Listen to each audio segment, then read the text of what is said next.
Hello, boys and girls. This is Mrs. Martin, and welcome to Story Corner. Today we're going to pick back up with Tales of the Fourth Grade Nothing by Judy Blume, and we are up to Chapter 8, which is The TV Star. Aunt Linda is my mother's sister. She lives in Boston. Last week she had a baby girl, so now I have a new cousin. My mother decided to fly to Boston to see Aunt Linda and the new baby. I'll only be gone for the weekend, my mother told me.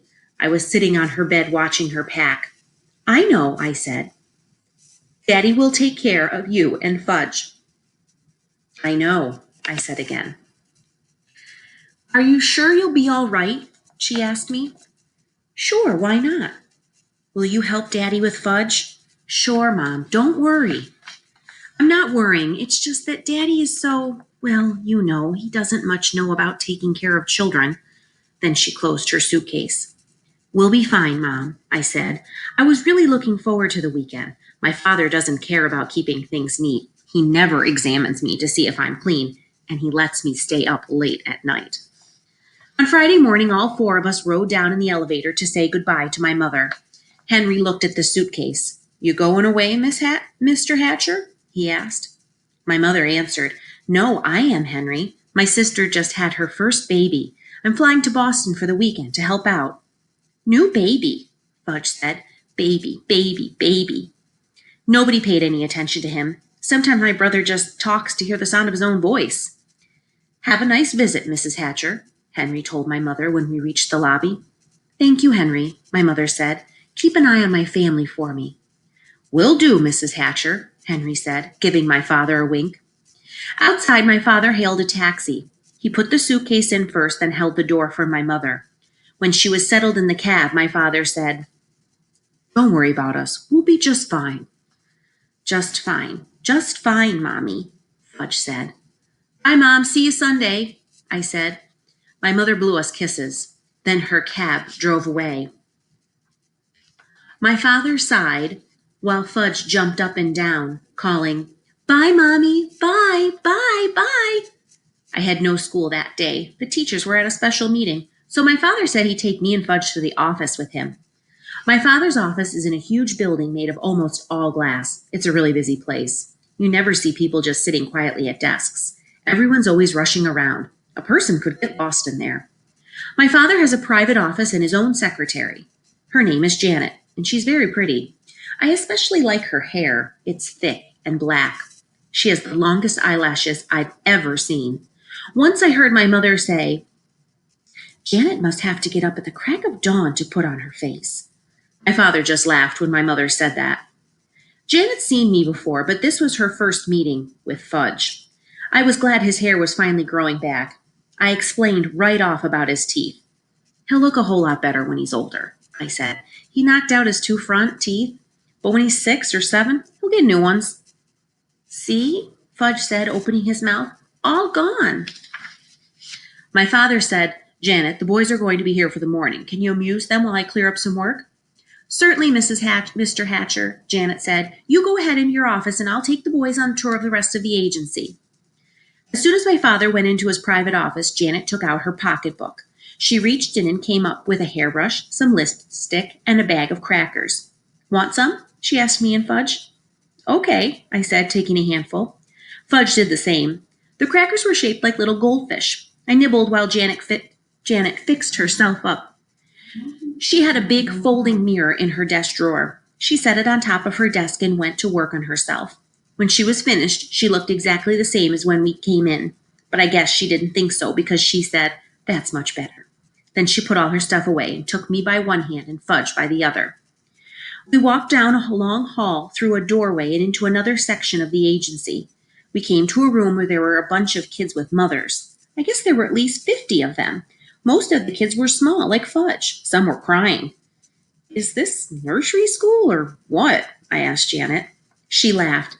They're here to try out for the new Toddle Bike commercial. You mean they all want to be the kid who rides the Toddle Bike on TV? Yes, at least their mothers want them to be picked, Janet said. But we can only use one. You mean only one out of all these kids is going to be picked? That's right, Janet said. Who picks them? I asked. Your father and Mr. Denberg are going to do it, but of course Mr. Vincent, the president of the Toddle Bike Company, has to approve.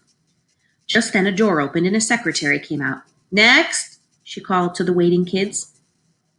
My Murray's next, a mother said. Oh, no, he's not, another mother called. Sally's next. Ladies, please, you'll all have your turn, the secretary said. Murray got to be next. He was a little redhead kid. He wasn't in the other room for 2 minutes when the door opened and a big man with a cigar in his mouth came out. No, no, no, he shouted. He's not the type at all. Murray was crying. His mother yelled at the big man. What do you know anyway? You wouldn't know a treasure if you found one. She shook her fist at him. Janet whispered to me, That's Mr. Vincent, the president of Toddlebike. Mr. Vincent walked to the center of the room. He looked around at all the kids. When he looked over at us, he pointed and called, There he is. That's the kid I want. I thought he meant me. I got excited. I could just see myself on TV riding the Toddlebike. All my friends would turn on their sets and say, Hey, look, there's Peter. While I was thinking about what fun it would be, Mr. Vincent came over to us and grabbed Fudge. He lifted him up. Perfect, he cried. He's perfect. Mothers who were waiting packed up their kids and left right away. Mr. Vincent took off with Fudge in his arms. Janet chased him. She called, But Mr. Vincent, you don't understand. I ran after Janet. Mr. Vincent carried Fudge into the other room. He announced, I found him myself, the perfect kid to ride the Toddlebike in my new commercial. Mr. Vincent put Fudge down, took the cigar out of his mouth. There were 2 other men in the room. One of them was Mr. Denberg, and the other one was my father. Hi, Daddy, Fudge said. George, my father told Mr. Vincent, this is my son. He's no actor or model. He can't be your Toddlebike he can't make your Toddlebike commercial. He doesn't have to be an actor or a model. He's perfect the way he is, Mr. Vincent insisted. Now look, George, we want to make the best possible commercial for your company, but Fudge can't be the boy to ride the Toddlebike. Now you listen, Hatcher. Mr. Vincent raised his voice. I wondered why he called my father Hatcher, just like Mr. Yarby did. Mr. Vincent pointed to Fudge. Either that kid rides my Toddlebike or I take my account to another advertising agency. It's that simple. My father looked at Mr. Denberg. It's your decision, Warren, Mr. Denberg told my father. I don't want to be the one to tell you what to do. My father picked up Fudge and held him on his lap. Would you like to ride the Toddlebike, Fudgy? It's just like the one you have at home. Why are you asking him? I said. What does he know about making commercials? My father acted like he'd forgotten I was even around. I'm thinking, Peter, he said. Please be quiet. Well, Hatcher, Mr. Vincent said, what'll it be? This kid of yours, or do I move to another agency? I remembered how my father lost the Juicy O account because of Fudge. Now maybe he'd lose this one too, and I don't think he can afford that. Finally, my father said, All right, George, you can use him on one condition, though. What's that, Hatcher? Mr. Vincent said. The commercial has to be made this afternoon. After today, my son Fudge won't be available. That's fine with me, Hatcher, Mr. Vincent said. Is he going to get paid? I asked my father. I'll worry about that, Peter, my father said. That probably meant yes, he'd be paid and have lots of money in the bank, and I'd have nothing. And someday I'd have to borrow from him. No, wait a minute, never. I'll never borrow money from Fudge. I'll starve first. Can I at least watch when you make the commercial? I asked. Certainly, my father said. You can watch the whole thing. I turned to Mr. Denberg. Will Fudge be famous? I asked. No, not famous, but a lot of people will think he looks familiar, Mr. Denberg said. I turned to Mr. Vincent. Do you know he has no top front teeth? That's part of the charm, Mr. Vincent said. And he cut off all his hair 2 months ago? Well, he looks fine now, Mr. Vincent said. And he can't even talk in long sentences yet, I told everyone in the room. He doesn't have to say a word, Mr. Vincent told me. I couldn't think of any other reason why Mr. Vincent shouldn't use Fudge in his Toddlebike commercial. It was settled. Soon Fudge would be a famous television star, and I would be plain old Peter Hatcher, 4th grade nothing. Let's begin right after lunch, Mr. Denberg said. We should get it filmed in about 2 hours. While my father and Mr. Denberg worked out all the arrangements, I asked Janet where the men's room was. She walked me to it.